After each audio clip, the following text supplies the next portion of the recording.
Johnny, get your gun, get your gun, get your gun. Take it on the run.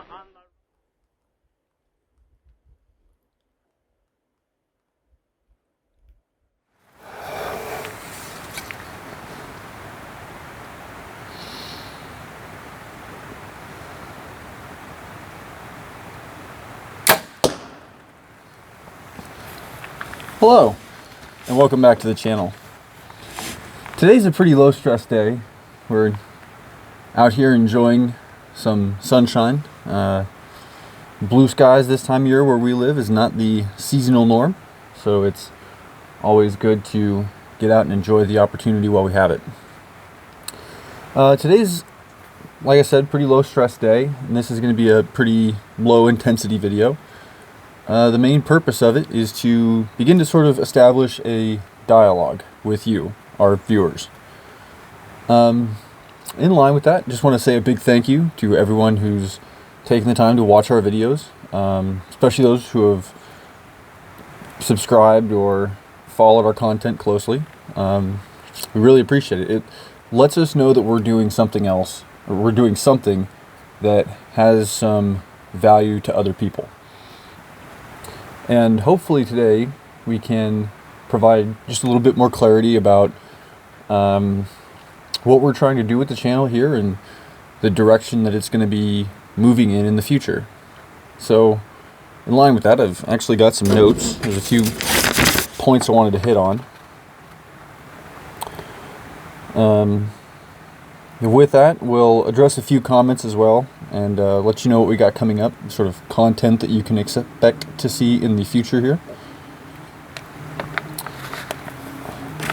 So, biggest thing. So with expansion testing, we've recently come to the conclusion that what we want to really do with the expansion testing is try to provide the best sort of generalized picture of a bullet's performance. So with that, we've decided to test run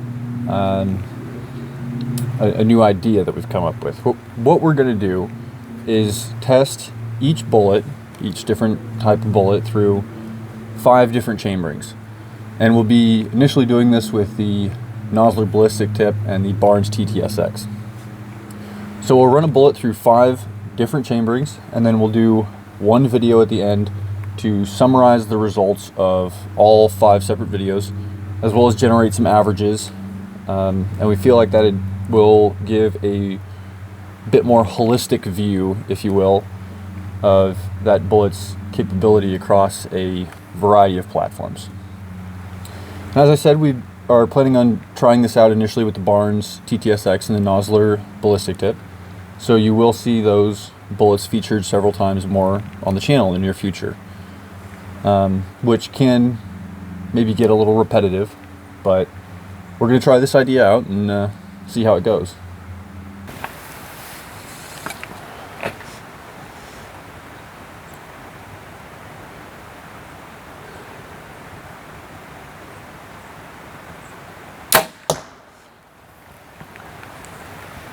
Also in the future, we're going to be testing several bullets from Speer. Sierra Game Kings will be back on the channel. Nosler Partitions, Hornady GMXs. We've got some Hornady Monoflexes and 458 SOCOM coming up. And a couple others.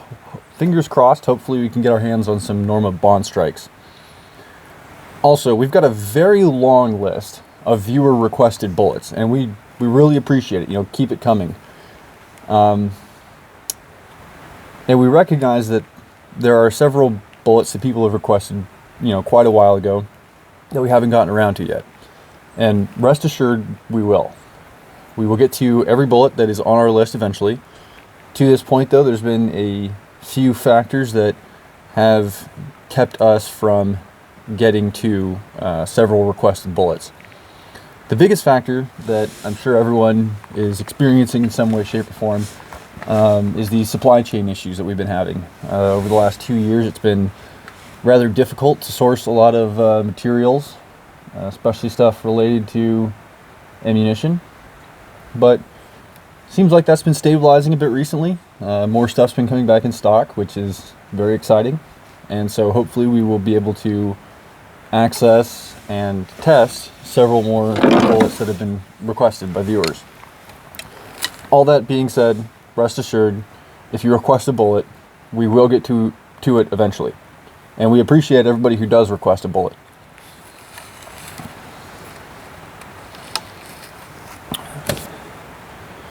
Yeah, and the second main factor that it prohibits us from testing certain rounds is the weather. Andreas and I both live in Western Washington. This time of the year in the winter, the weather is not always cooperative with what we want to do. Over the last few months, we've dealt with a lot of pass closures from west to eastern Washington, and we generally do most of our testing over in eastern Washington just because there's less trees and we actually have more areas that we can shoot out to longer ranges like 400, 500, and 600 yards. It's pretty restrictive doing the expansion testing when it comes to selecting areas. There's a lot of factors that really have to line up for a spot to be good for us to do this sort of testing. Because not only do we have to be able to see that far, and have a clear line of sight to shooting at those ranges, we've also got to have vehicle access to the impact zones. Because, realistically, we're not going to haul several hundred pounds of water in by hand. It's just not how we really want to spend our time off. So we got to have an area with vehicle access, and in Western Washington that can be tough these days, especially with how many Forest Service roads and other roads seem to get gated off. So that's been a second factor. And even when the paths aren't closed and we're able to get over, with how much snow is on the ground, oftentimes we aren't able to get our vehicle back to the impact point. So that's the second main factor that's prohibited us from doing a lot of longer range stuff. So in the next couple of months, you can expect to see more intermediate cartridges that we can test at mid-range. Just because it's easier to shoot 200 or 300 or maybe 400 yards over here in Western Washington than it is to get out to 5 or, yeah.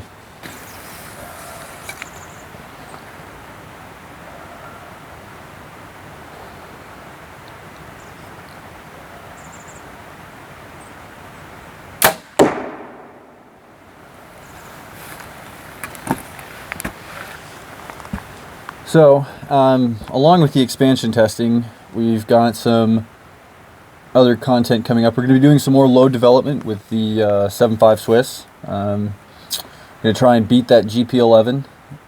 We've also got some content coming up on copying, verifying load, and then doing some long-range testing with Mark 262 out of the Mod 12, or out of the Mark 12. We've also got some tests coming up, some expansion tests coming up in the near future for some closer range defensive ammo. Basically, we're going to be trying out some more alternative content, just trying out different projects in different areas and seeing what we end up enjoying doing and seeing what everyone else, all of you, seem to enjoy us doing. So, with that, the feedback is really important. Feedback lets us know if the direction we're going in is something that people find useful. We also get a lot of good suggestions for how to alter our approach through feedback. We do appreciate every comment, whether it's, positive or negative, but, by and large, everyone's comments have been great so far. And, with the expansion testing, for example, we probably never would have tested the Barnes 130 grain TTSX if viewers hadn't requested it. In the past, when Andreas or I have ran monolithic bullets through 308, the lightest we ever really went was 150 grains. And, we never thought to really go that lightweight. Also, we'll be testing some spear bullets in the near future here, and again, those have actually been requested by several people, so that is all a direct result of feedback from you.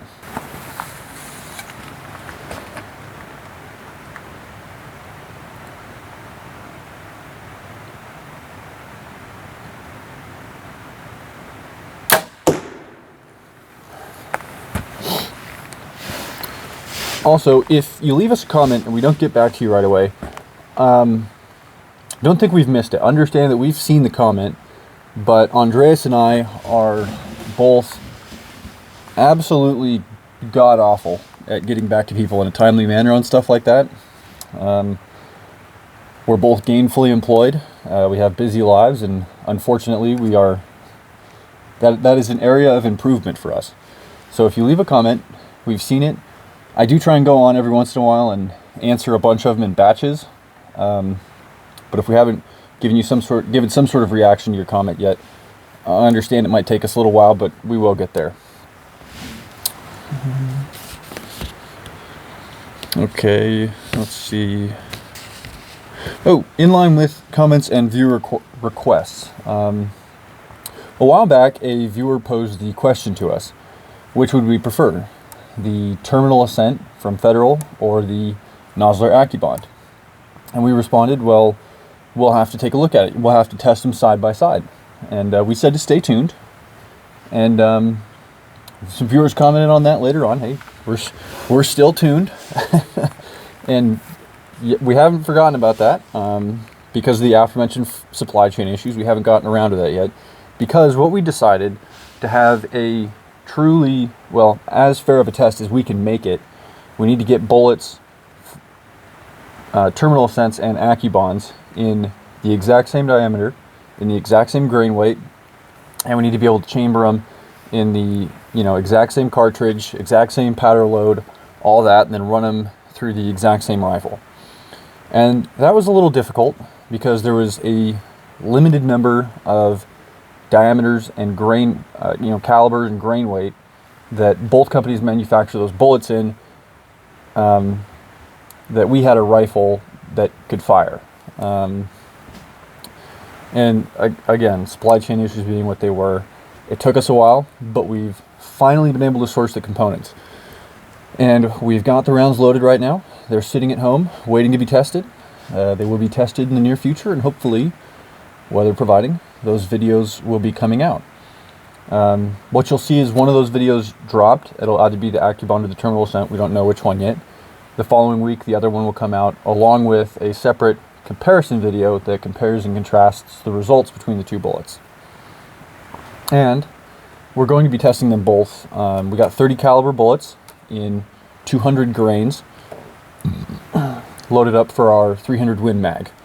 So that's going to be pretty exciting. We got a pretty stout charge, and 200 grainers, they should be moving just over 3,000 feet per second. We haven't chronoed them yet, but we are both very excited to go out and test those rounds.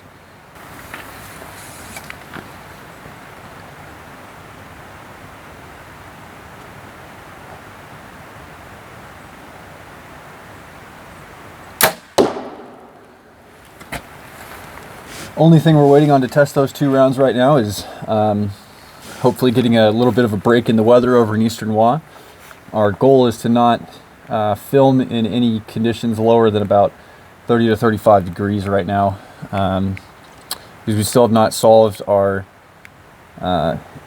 issues with cameras malfunctioning in the extreme cold. So we're just waiting for a little bit of a break in the weather there. Oh, and in line with comments,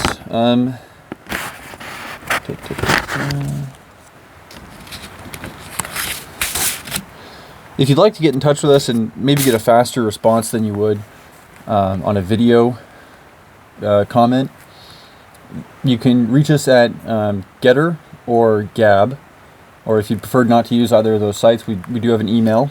Our email is actually posted in our channel description. It's frontlinerejects@gmail.com. So that's always an option that's open.